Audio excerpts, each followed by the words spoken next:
حضار گرامی، حقوقدانان و صاحب نظران محترم، به همه شما درود میفرستم.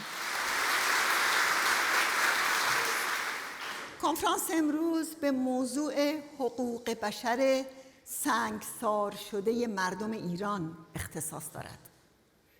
در فردای جنگ جهانی دوم که اعلامیه جهانی حقوق بشر تدوین شد، کلمات اون متأثر از روح بشریتی بود که از اون فاجعه عظیم به عصیان رسیده بود. اعلامیه جهانی حقوق بشر ظهور دنیایی رو نوید داد که در اون افراد بشر در بیان و عقیده آزاد و از ترس و فقر رها باشند و این رو به عنوان بالاترین آمال بشر اعلام کرد. امروز کلمات اون سند تاریخی تغییر نکرده، اما در عمل از اصل خود دور شده، زیرا از درد و رنج میلیون ها انسان که تحت شکنجه قرار گرفته یا اعدام شدند متأثر نیست. امروز در کشور ما رژیمی حکومت میکنه که حاکمیتش مستقیما وابسته به سرکوب حقوق بشره و بقای اون با کشتار انسانها تأمین و تضمین میشه. در مقابل این رژیم مقاومت طولانی و پررنجی برای احیای حقوق بشر در جریانه و ما افتخار میکنیم که رزمنده آزادی و حقوق بشر هستیم.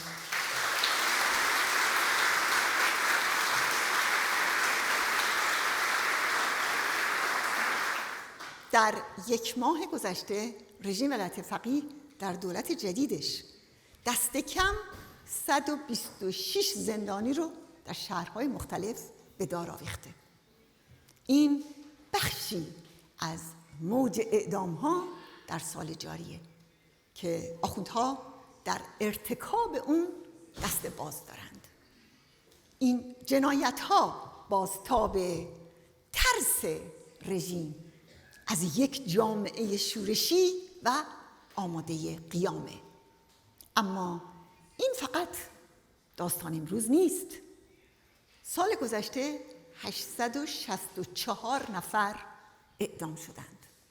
در سال 1398 حداقل 1500 تن و در سال 1401 750 نفر در جریان قیام‌های سراسری به ضرب گلوله پاسداران به شهادت رسیدند. این داستان رژیم اعدام و قتل عام با مردم ایران در 45 سال گذشته است که تمام جامعه رو در بر گرفته، از پیروان مذاهب مختلف تا ملیت‌های سرکوب شده بلوچ و کرد و عرب. پروفسور جاوید رحمان در آخرین گزارش تحقیقاتی خودش اعدام‌های سالهای 1360 و 61 و همچنین قتل عام سال 67 رو جنایات سبعانه و مصداق بارز نسل کشی و استمرار جنایت علیه بشریت توصیف کرده و تاکید کرده که شخص ولی فقیه و بسیاری از مقامات رژیم در این جنایت‌ها مستقیما مسئولیت داشتند.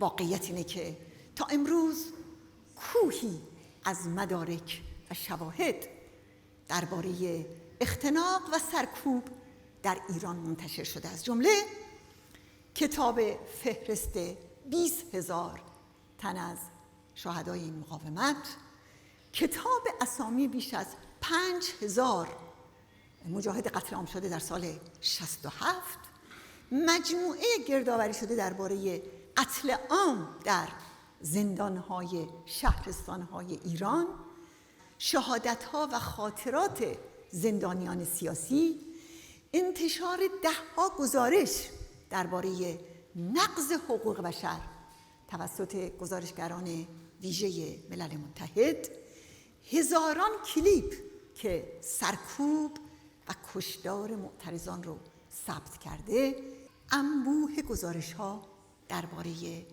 شکنجه و تعرض به زندانیان سیاسی، به خصوص زنان زندانی، و همچنین اقرارهای صریح چند دوجین از بالاترین مقام‌های رژیم که از این جنایت‌ها حمایت کرده یا برای اون فراخوان داده‌اند.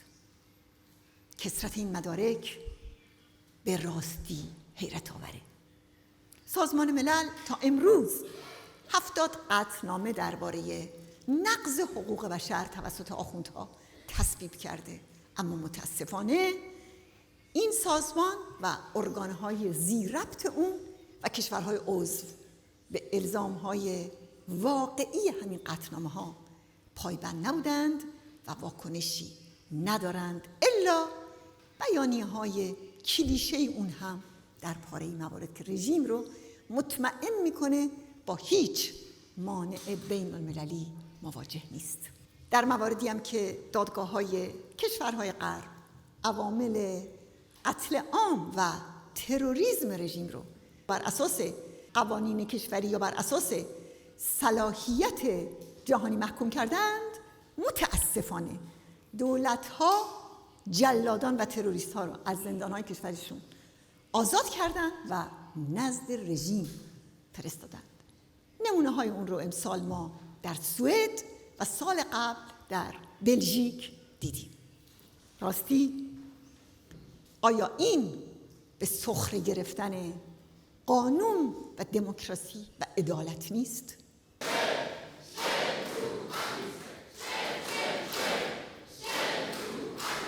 کسانی که فاجعه حقوق بشر سنگسار شده ایران رو نادیده میگیرند، فراموش میکنند که انهدام حقوق انسانها، اون هم در چنین ابعادی، دیگه صرفاً یک مسئله داخلی نیست.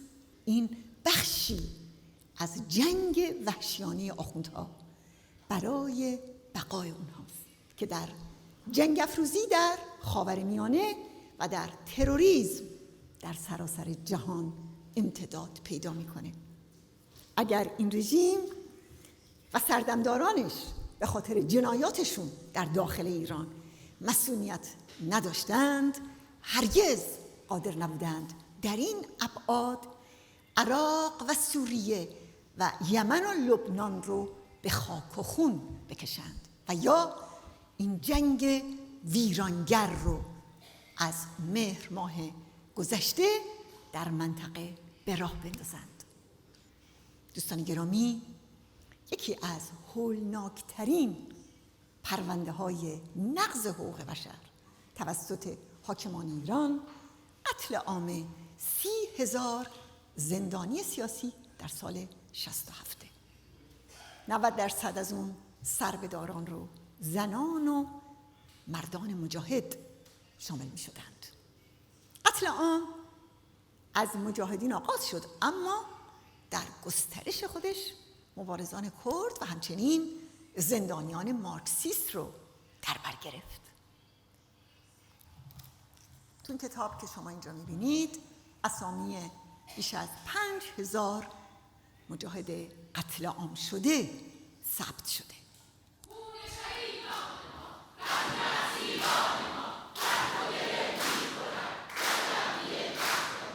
اما تلاش جنبش دادخواهی از جمله برای ثبت اسامی سایر زندانیان قتل عام شده همچنان ادامه دارد. امروز 3 شهریوره. در این تاریخ در سال 1367 مسعود رهبر مقاومت با تلگرامی به دبیرکل وقت ملل متحد جهان رو از وقوع یک قتل عام بزرگ در زندانهای خمینی مطلع کرد. مسعود در این تلگرام حکم دستنویس خمینی برای اعدام زندانیان سیاسی و همچنین موج دستگیری‌های سیاسی شامل بیش از 10,000 نفر رو افشا کرد و نوشت که اعدام‌های دست جمعی زندانیان سیاسی آغاز شده که بسیاری از آنان دوران محکومیتشون تموم شده. تا اون تاریخ هیچ کس از قتل عام زندانیان اطلاعی نداشت. منتظری جانشین برکنار شده خمینی 12 سال بعد اصل این حکم رو منتشر کرد. در آذر ماه سال 67 هواداران مقاومت در 17 کشور به اعتصاب غذا و تظاهرات بزرگی دست زدند و باز در سال 1398 مقاومت ایران اسامی 35 هیئت مرگ رو افشا کرد. این هیئت‌ها در سال 67 از طرف خمینی مأموریت نسل کشی علیه زندانیان رو در تمام استان‌های ایران اجرا کردند. آخوند پور محمدی از اعضای هیئت مرگ در سال 67 که کاندیدای انتخابات ریاست جمهوری اخیر رژیم بود، اعتراف کرد که 30 هیئت مرگ دارای 3 تا 5 عضو برای این کشتار وجود داشته.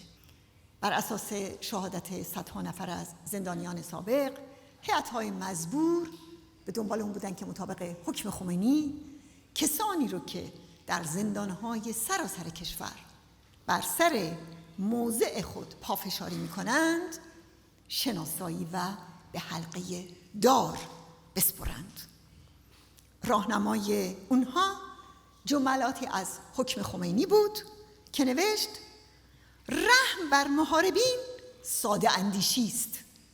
قاطعیت در برابر دشمنان خدا از اصول تردید ناپذیر نظام است. سریعاً دشمنان اسلام را نابود کنید.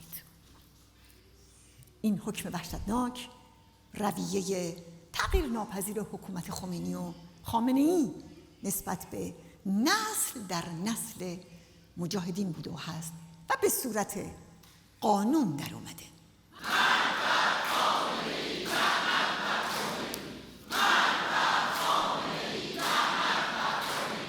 خامنه‌ای بعد از خمینی حاکمیت خودش رو بر دریای خون قتل عام شدگان بنا کرد. در دوره 35 سالش به عنوان ولی فقیه رژیم، اعدام و کشتار حتی یک روز متوقف نشده. زنان، نوجوانان، مخالفان سیاسی، هموطنان اهل سنت، روشنفکران، دگراندیشان، بهائی‌ها و بسیاری دیگر، بله همه آماج این اعدام‌ها بودند. با این همه سیاست مسئول نگه داشتن سران رژیم از عواقب این کشتارها همچنان ادامه یافته. با پشتگرمی به همین سیاست در جلسات محاکمه غیابی 104 تن از اعضای مقاومت در تهران، یکی از آخوندها مبارزه مجاهدین رو مطابق فقه آخوندی بغی دونست و گفت بغی بالاتر از محارب است. یک قاضی در مورد محارب میتونه حکمی غیر از اعدام بده، اما مجازات بغی فقط اعدام است. اونها در جلسات علنی این بیدادگاه با وقاحت از کشورهای اروپایی بازخواست میکنن که چرا اعضا و مسئولان مقاومت ایران را استرداد نمی کنند. همچنین تهدید می کنند از این به بعد چنان که ایرانیان مقیم خارج کشور به دعوت سازمان مجاهدین در هر کجای دنیا در میتینگی حاضر بشند، اعلان قرمز اونها صادر و به کشور دیپورت خواهند شد. حالا شما تصور کنید که اونا با کانون‌های شورشی و هواداران مجاهدین در داخل ایران چه می‌کنند. این بیدادگاه آشکارا در حال زمین چینیه، هم میخواد سرکوب در داخل ایران رو تشدید کنه، هم میخواد تروریسم در خارج ایران رو گسترش بده. خط و نشون کشیدن آخوندها علیه اشرف سه و حقوق مجاهدین مستقر در اونجا در همین راستاست. اشرف سه در برگیرنده 1000 تن از شاهدان مستقیم شکنجه و اعدام و قتل عام در زندان‌های خمینی و خامنه‌ای و همونطور که پروفسور اسوجی در نظریه ارزشمند خودش نوشته، باید حقوق همه اونها بر اساس کنوانسیون حقوق بشر اروپایی و کنوانسیون 1951 ژنو حفاظت بشه.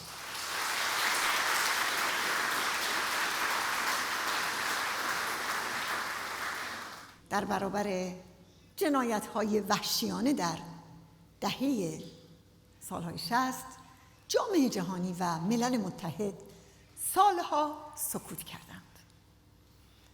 گزارش پروفسور جاوید رحمان تحول مهمی بعد از این همه سال در این زمینه است.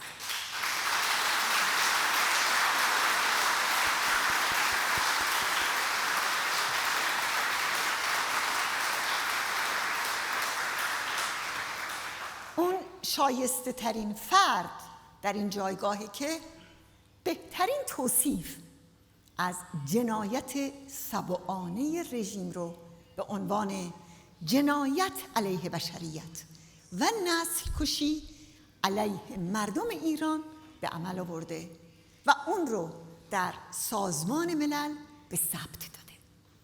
البته با توجه به کثرت جنایت‌های رژیم، اونچه که گفته شده به راستی اندکی از بسیاره، اما کار پرارزشی که در این شرایط انجام شده بسیار بسیار قابل تقدیره.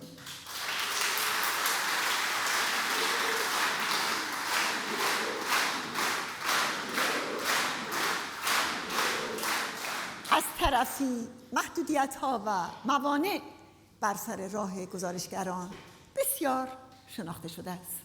بر اساس تجارب زیاد در این گونه موارد برای بالانس موضوعات مورد نظر سیستم مواردی به گزارشگر تحمیل میشه. آقای طاهر بومدرا قبلا تجربیات خودشون در این زمینه رو در کتاب بسیار ارزشمندی به نام داستان ناگفته کمپ اشرف منتشر کرده.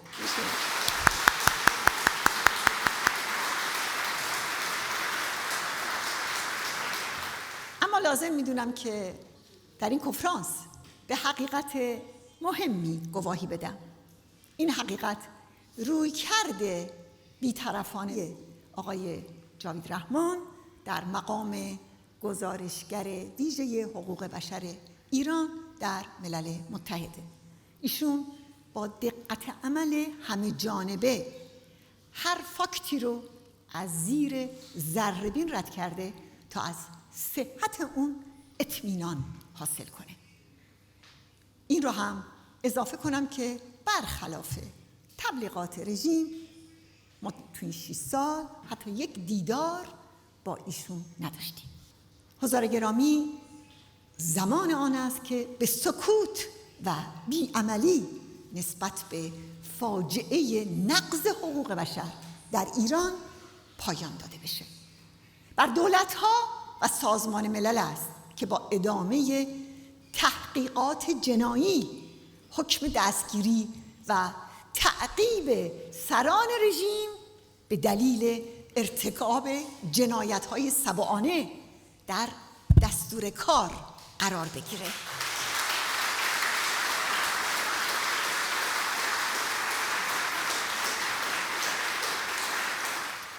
ارائه مکانیزم‌ها برای حسابرسی و پایان دادن به مسئولیت سران رژیم از مجازات یک امر ضروری است.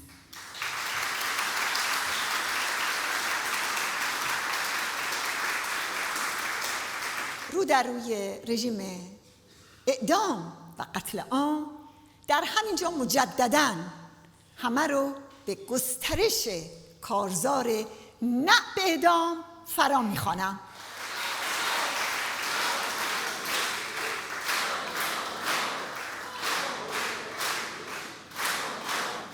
همچنین از شرکت کنندگان در این کنفرانس و همه مدافعان حقوق بشر میخواهم در کارزار عظیم نه به اعدام فعالانه شرکت کنند.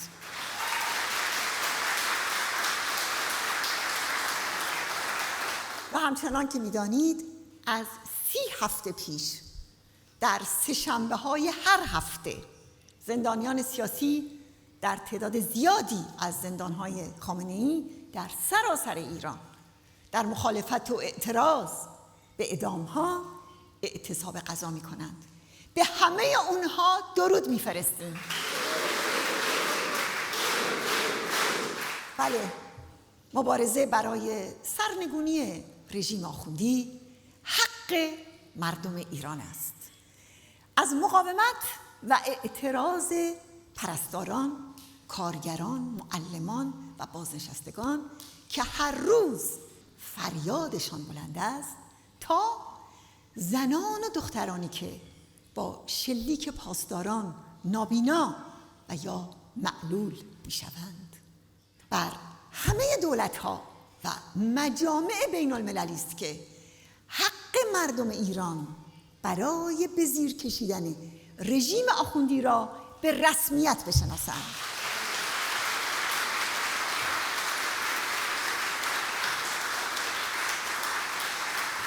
پروفسور کاظم رجوی، مبارز نامدار حقوق بشر که در ژنو توسط تروریست‌های رژیم به شهادت رسید، گفته است: ما تاریخ حقوق بشر را با خون خود می‌نویسیم. بله، مبارزه برای حقوق بشر بخشی از آرمان ماست. جامعه‌ای که در پی آن هستیم بر احیای حقوق بشر بنا می‌شود. مقاومت ایران سالهاست پرچم لغو حکم اعدام را به اهتزاز درآورده است.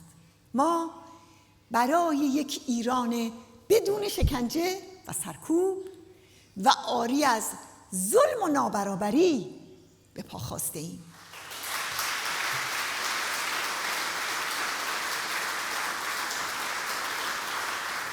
برای یک جمهوری دموکراتیک بر اساس جدای دین و دولت با یک نظام قضایی مستقل مبتنی بر اصل براءت، حق دفاع، حق برخورداری از محاکمه علنی، استقلال کامل قضات و الغای قوانین شریعت آخوندی.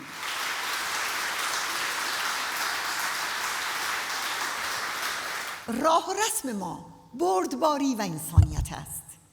اراده ما و زنان و جوانان این وطن بر قیام و مبارزه تا به آخر برای آزادی و رهایی است.